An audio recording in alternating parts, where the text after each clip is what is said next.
Hello everyone and welcome back to Don't Fret and another video. Yes, let's do it. Yes. And today, to continue the theme about heroes and influence and admiration, I want to talk about Steve Jobs. Now, the reason that I want to talk about Steve Jobs is in virtually every business, entrepreneurial, product design capacity, Steve Jobs comes up as an idol, as a hero, as someone who's had LinkedIn as their social media of choice. You can't go a day without seeing a quote or an image or something about Steve Jobs. And he's obviously massively idolized. I would imagine, first of all, he's idolized with a lot of kind of Apple fans. He's idolized in terms of wealth. He's idolized in terms of marketing, first of all, but also transforming a whole industry. So, it's fair to say that he's done a bit. It's fair to say that he has done a bit. But in terms of influence, I'm conflicted. So it's quite easy to look at some people and say, okay, you don't really want to follow that person. They're pretty toxic. But then you get people that are a bit of both. They're a little bit of both. So I've watched both of the Steve Jobs movies, watched them today, because as I've been thinking about heroes, I want to think about, who are those people that we admire that are really just everybody seems to love? And Steve Jobs is kind of one of those. And yet he did all of this stuff around his work with Apple. And, he was obviously fired from his own company and stuff like that. But he also had quite a destructive family relationship. Right? And it makes me kind of think about, when you admire someone,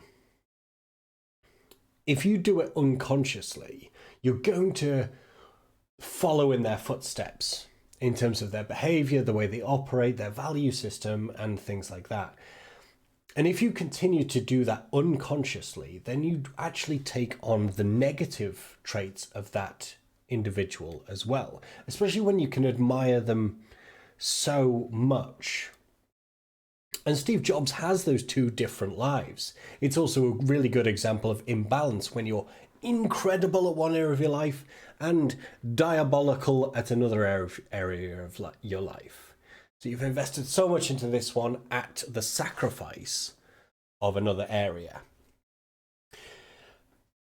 But moving on from Steve Jobs, because we all know about him, is a lady called Elizabeth Holmes, who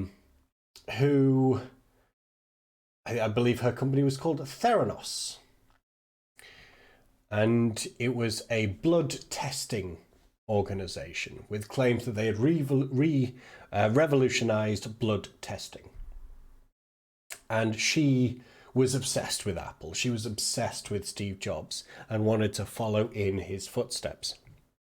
So much so that she wore his turtlenecks that he was famous for. She would run events like him. She would have a very similar management style. Even the cars that she leased was based on the same kind of leasing ideas that Steve Jobs had, even using the same marketing agency. And she would even fly the Apple flag at half-mast to kind of symbolize respect after he died. I mean, it's a little bit intense. It's a little bit intense, but she took on a lot of his personality and ended up in a situation, in Silicon Valley where she was incredibly wealthy. She became, at least on paper, incredibly wealthy. I think it was something like $4.5 billion.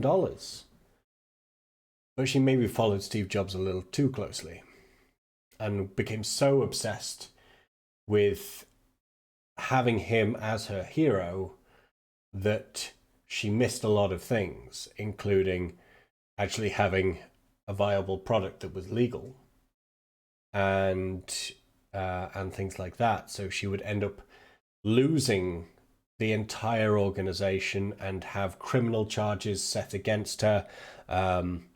Lost all the money. Kind of the company went under. Her relationship was obliterated, right? Because she wanted to be Steve Jobs so much and so intensely that she didn't have her own personality. She didn't see the flaws. It was kind of like, oh, if I could just be Steve Jobs and do everything that he did, then all of these kind of other problems will find a way to leave and go away, just like his problems did. And that's what can happen. That's what can happen if we don't add consciousness to who we choose as our heroes.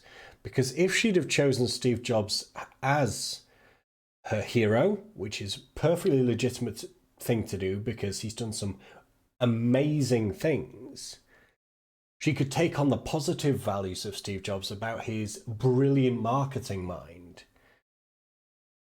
and like understanding the human psyche in terms of what they desire, without some of the bad, without the fact that his management style rubbed a lot of people up the wrong way, that he was kind of aggressive and lacked compassion and empathy for his workforce. If she'd have added a bit of consciousness, she could have just taken on the good and left out the bad. A good SWOT analysis in terms of understanding the strengths and weakness of the individual you want to emulate helps you do that. Now, I think having heroes and influencers and people that you admire is one of the most powerful exercises that you can do. Right? If you want success, find someone that's already got it and model their behavior. But if you don't also take into account the negative traits of the people that you're following, then you'll just end up taking it all on. And you might not want all of that. So have a think about who you might want to admire, who you might want to follow, the kind of success that you want to replicate, and understand the sacrifices, the pain, the weaknesses, the flaws, so you don't take them on as well. And we'll carry on these discussions about heroes and influence throughout the entire month, as well as some other bits. It's not going to be the same every day, but that is it for me for today, and I'll see you tomorrow. Bye.